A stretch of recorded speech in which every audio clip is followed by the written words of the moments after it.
कर्नाटक की पॉलिटिक्स में cabinet reshuffle को लेकर हलचल तेज हो गई है। स्टेट के 30 से ज्यादा कांग्रेस एमएलएस दिल्ली पहुंच चुके हैं, जहां वो पार्टी हाईकमान से मुलाकात करने वाले हैं। इन एमएलएस की मेन डिमांड है कि स्टेट कैबिनेट में जल्द रीशफल किया जाए और उन्हें भी मिनिस्टर बनने का मौका दिया जाए। कई एमएलएस का कहना है कि कुछ लीडर्स बार-बार मिनिस्टर बन चुके हैं, जबकि कई सीनियर और नए फेसेस अभी तक मौके से महरूम हैं।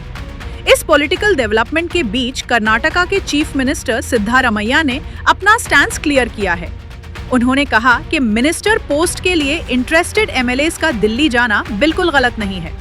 सीएम ने ये भी बताया कि कैबिनेट रीशफल अभी पेंडिंग है और डिले होने के पीछे कुछ प्रैक्टिकल रीजंस हैं, जैसे 5 स्टेट्स के इलेक्शंस और बजट सेशन की बिजी शेड्यूल।